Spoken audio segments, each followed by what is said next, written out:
Tell me of some of your memories of India, Mum. Memories of India. I was telling the priest that when we lived in Mount Abu, that is in India, we had a lovely house on top of the hill, and on four sides of the hill we had palaces, different palaces, and they had guards outside the palace door, but the one that was in front of us is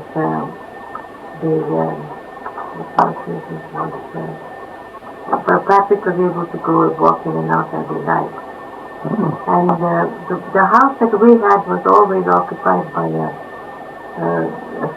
an S&P soldier that was only there for temporary. But when we went there, Granddad had some new recruits.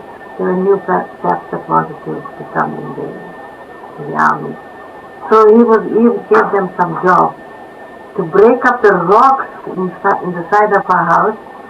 They worked hard, broke things, and we got packets of seeds of cabbage and beans and lettuce and potatoes and all these sort of things. And these men used to work very hard, and the garden looked very nice. So I used to come out in the morning and have a look at it.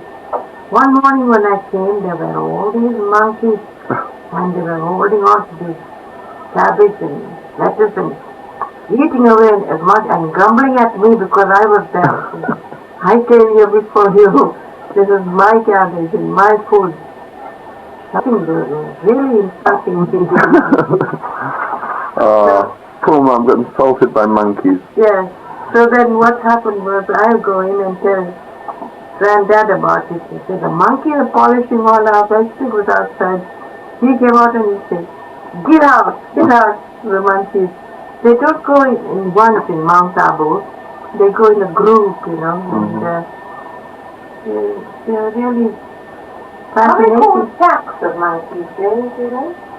What's the group of monkeys called? I don't. Yeah. Packs, probably. Maybe a gang. I don't know. Gang, yeah. Mount Abu is full of monkeys at different seasons. They come there. You got to be so careful with them. So were you quite high up then on the mountain, Mum? Yeah, we were quite high up on the mountain. The beautiful house. I have photographs of it and everything. I don't know where they are now, so many years old. And at the bottom of the hill, the Rajputana officers club was there. And the servants used to take our children down to the club grounds to play, you see. But all the nannies used to sit and knit and chat. The children used to play there. And sometimes they used to have a sport, the schoolboys. Patrick was. Cricket? No, the schoolboys that were in Mount Abu School with Patrick. The Christian brothers used to come and take off their white gowns and wear shorts and vest. You couldn't recognize them. They used to play hockey with these boys, and we used to go and watch them. Brothers once or. You would think it was so funny. Oh, it used to be quite fun there. These four palaces, they only come there during season. The season means in the hot weather they come over. That was the season palaces, beautiful palaces. And, so did Patrick play with the princes as the one he was allowed to go in with? The one Patrick was allowed to go into, did he used to play with the princes? Oh, yes. Yeah. And you won't understand the names of the palace, the names of the different palaces. There was Bikania was on behind us. Thakur Sahib of Lindi was down below us. And over on the left-hand side now where Patrick used to go. All those were taken away from the Maharajas. Yes, they were all taken away. And they took all the goodies. I had, they were very kind when we used to have sales, for the soldiers abroad. And these palace people used to give us beautiful things, rings, special rings, and one fellow gave us a box. It was something very rare. It's glass buttons, but gold back and gold flowers in front. What are those, Mum? I haven't seen them. No, Kathy's got them. I'm just wondering if I should write to her and ask her to bring it to me. Because I want to put it on one of my navy blue dresses. She might have used those herself. Oh, if she's not using it, because I got a dress and it was a plate-like thing, the navy blue. And it had all buttons, like brass buttons. I cut all those buttons off. I had some Indian, the map of India buttons and all in shorts. I don't know what happened to it. I had a box of buttons. Do you know what happened? Different kinds of buttons. I think I brought them to you or something, didn't I, Mum? No, I've been wanting some buttons. And I haven't got buttons for my white jacket either. I don't know what happened to it. Remember the buttons came off while I was in hospital? And I put it in a bag, and when I came here, no buttons.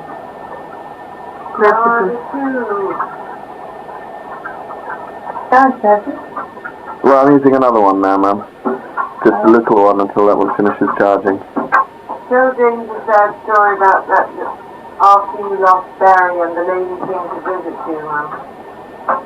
Oh, Not to be sad. I was in hospital, and I had baby Michael.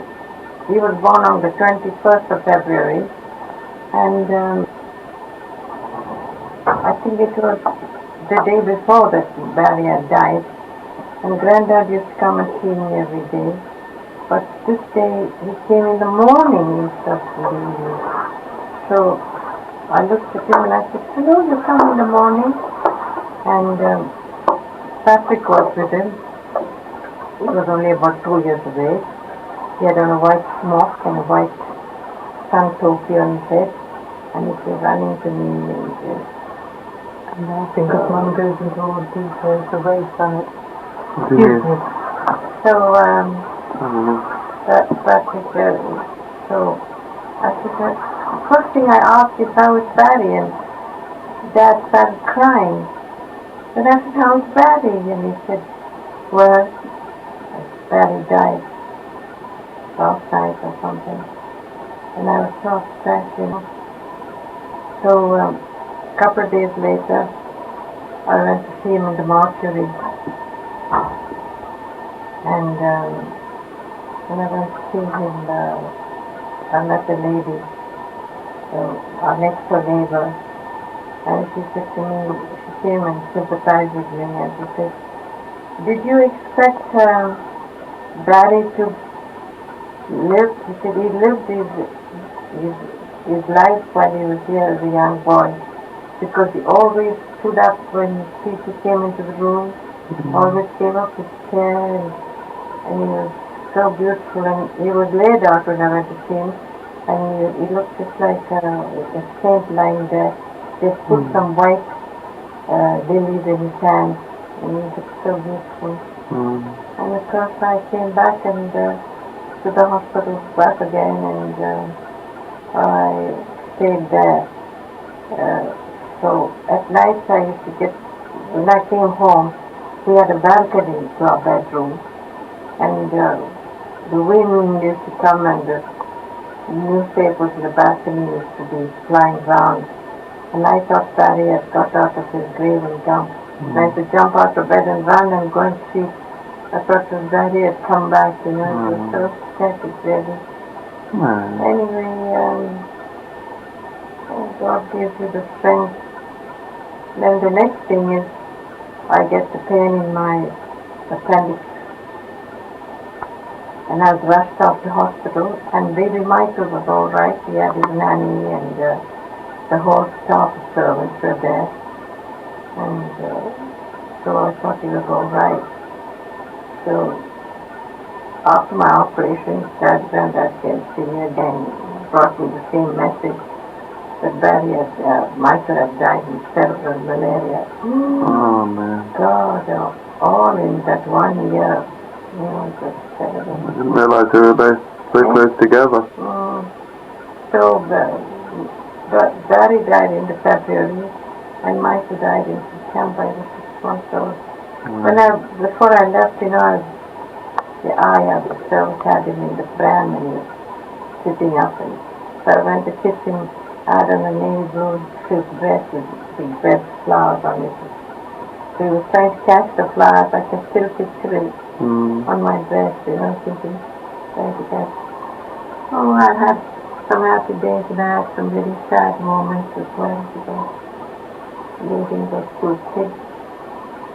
And every day I used to say to God, you take away my 2 sons. Take me and take all my children with me, as you say. I was so broken-hearted.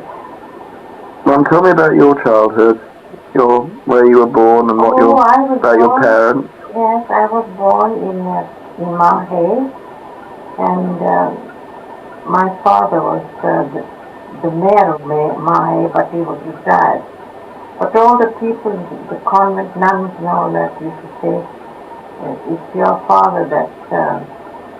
Mahe was a little French settlement, but since my father took it over as the mayor, there was many years. He had built a convent for the girls, and there were lots of orphans there, and then he had built a male school, English school for the boys. So we used to attend the convent there as a day scholars, and the nuns used to be so pleased to think that my father was the cause of them coming down. They're all French nuns, right direct from Paris, spoke French very well, and they used to treat us like little princesses there. So my father did a lot for the country, for the town. And of course, my mother, she was much, much younger than my father. I think he was about 30 years of age, and my mother was about 17 or 15 when she got married. And my father, I believe he used to introduce my mother to everybody. Meet my queen, meet my queen. And she was a beautiful woman. But she was very pretty. She was, her father was a Scotsman. Oh. Yeah. And her mother came from some very high society of Indian. Mm-hmm. So, and what nationality was your father, Mum? My father, although that Mahe was a French place and he was always the French, but I believe it was extract of French, Portuguese or French Spanish or something like that. Because he had the French name with Monsieur de Rosario de, that is small de is counted as count. Monsieur de Rosario is the count's name, or the count that name, small d before the name, the surname. And so he wasn't at all Indian? Pardon? Did he have any Indian blood in him? No Indian blood at all. His cousin was Cousin Daniel, we call him. He was a man very fair with long white beard and all that, and all my cousins and all that. But some very much lighter than we were. Yeah. So how many brothers and sisters did you have, Mum? And were you the eldest or the middle? No. I had 3 brothers older than me and 3 sisters older than me. And then I was born, and then I had 2 sisters younger than me. Yeah. Babs and Margot, younger than me. But one of my sisters was a French teacher in Bangalore. Another sister of mine was French teacher in a place called Terry. They're all English schools, you see. They say teaching French there. But my elder sister, Theo, is called Theo, she got married when she was about 18. She was my mother's right hand. She never worked or went out anywhere. When she left school, college, she stayed at home and helped her mother. But we always had plenty of servants, big house. One of the house was all taken up by the children. I don't remember my brothers as young brothers because they were all, when I was born, they were all working. My brother Bernard, he was working at the college Calvary in Pondicherry, where he was a schoolmaster there. And then he went to Marseille and took his licence de droit, which is for a judge. He passed out, he came back, and then he was being judge. And he was a judge in all the colonies in India, and also in Guadeloupe. He was the last judge there. And when he came back, he was married to a French woman, Parisian. When he came back to Paris, after all these experiences, they gave him the job of ambassador of a colony. That's the story. So he was sometime there because he had three daughters. The eldest daughter, because the three girls, he wanted them to be educated, so they could have all been. They were studying at the what's the name of that big school in France? I think I know the one you mean. They all went there because the education, they could have all been judges. But no, one became a professor at Bordeaux, and she met the professor there and she married him. And the second girl, she took languages. She went to Spain and the proper method, she learned languages. And now she is with the United Nations in New York. She's still working there. And the other girl, she is some big job she's doing with the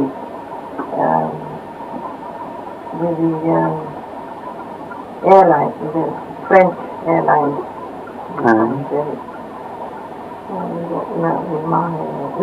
In France itself. What is the name of that college in France, Mary? The Sorbonne. Sorbonne. That's Sorbonne. There is another story actually that I would love, but I think it's useful because I once heard Patrick Moore talking about the beginning of the century, something had come down in Russia, somewhere in the United States section of Russia, and had made a huge hole.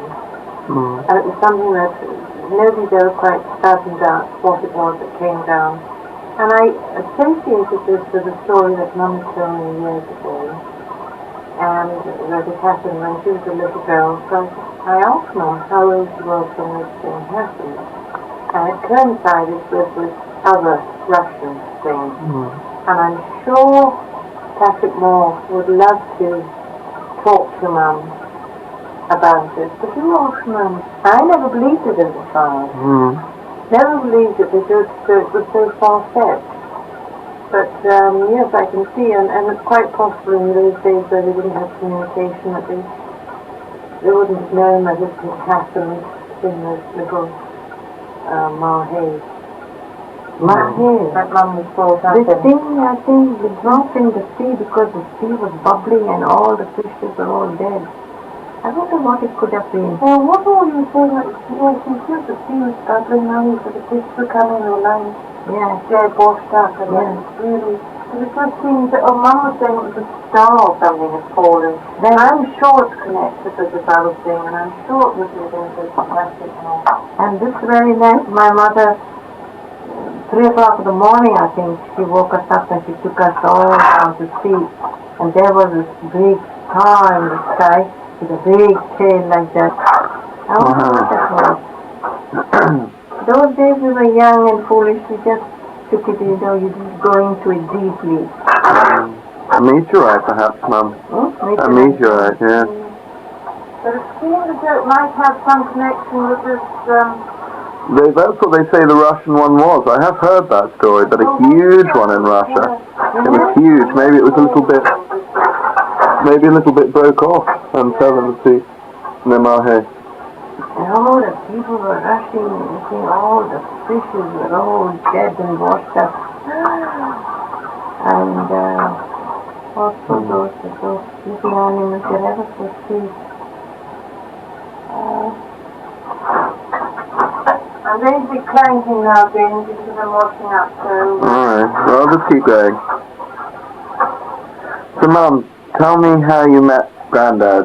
Oh, that's the funniest thing you've ever heard.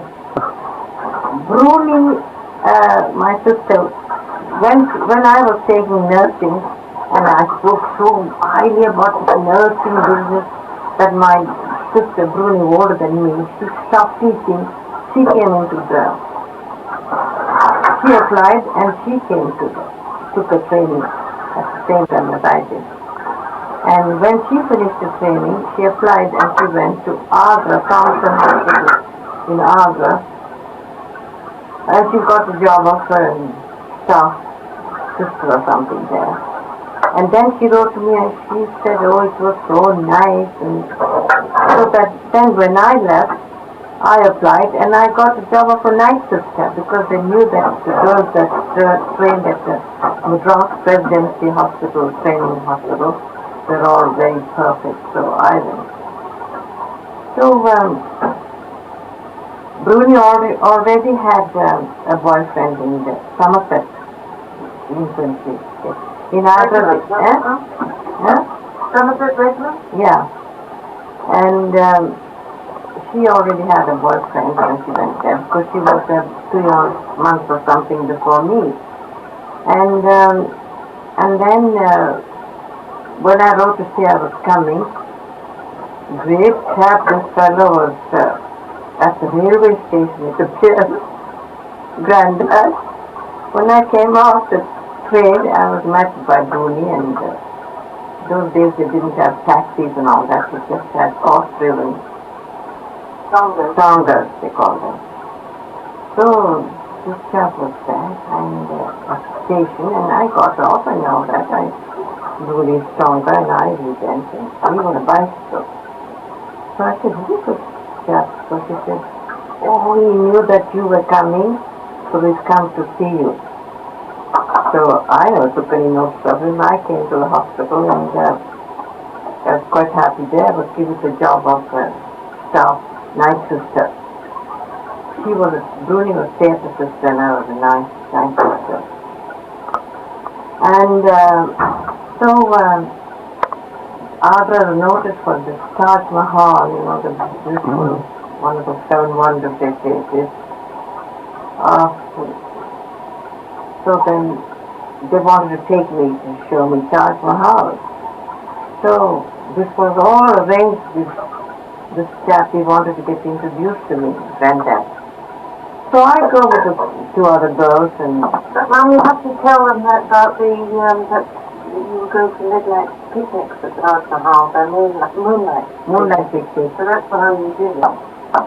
So anyway, we went there and who was standing there, Taj Mahal, to receive us was Granddad. I thought, oh God, who is this chap? So I wasn't taking any notice of him. And because when I was in Madras taking my training there, I had all the top-notch gentlemen that used to take me out, to theatres, to different functions and all that. I never looked at a soldier there. So these girls are saying, look here, you can't be so choosy when you're in Agra. There's no civilians with high jobs that will take you out. You got to go out to the soldier or not go out at all. Because there are several armies there. Oh dear, anyway. He tried his best for a long time. Eventually, I went out with him. So I went just like that. And my elder sister's husband was in the railway. They were transferred to Agra, so I used to meet him in their house. So I was known Granddad for about 2 years before I consented in marriage. I worked at this hospital for 2 years, and Then there was the saga of you getting married and not doing it in the church and all that. Oh yes, And then the what people happened was, didn't have the baby. then the wedding was taking place, collector's registry wedding. Mm-hmm. And everything was arranged. We had the registry wedding, and all his friends were invited, and Auntie Theo's friends were invited. Everybody was in the house.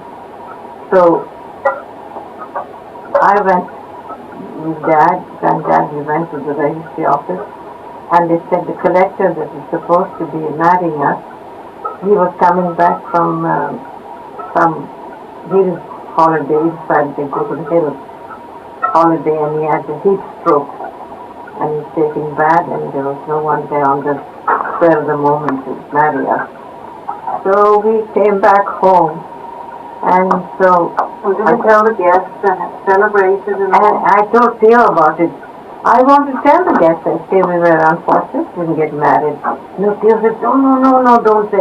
Because she had had all the preparations, you see. Mm. So anyway, they thought we were married. So Granddad would say everybody went away that evening, after the reception and all that. And Granddad stayed between his legs. He too went off, and I went to sleep in Theo's house. And so after that, we got married, and between us, we knew we were married. And we stayed in Agra, and then we were transferred to Bombay, where he was transferred to Bombay. I was married in 1925, and this was 1927 when I was expecting Barry, my eldest boy, from Bombay, and Granddad used to go to church, and this time he came back on Sunday, because I wasn't baptized a Catholic. So he came back, he was looking very sad and morose, and I said, what's the matter? So he said, I went to confession and the priest didn't give me absolution because I wasn't married to his church. I said, good God, I said, married in church? Let's get married in church then, I said. So we never thought of church wedding without getting married. We thought the registry wedding was the thing. And anyway, the priest came to the house to see us, and then we arranged for me to get baptized and remarried. And we had witnesses and my godparents, this lady he was something of, she was a governor's wife, Catholic lady. And so in 1927, Barry was born. Denali, where we were transferred then in the army. We just pushed about to Philip's post. And the following year, Barry was born on the 31st of January 1927, and Kathy was born on the 13th of April 1928. Within the year I had the 14 months I had the two children. And that's how life went on and on and on. Oh dear.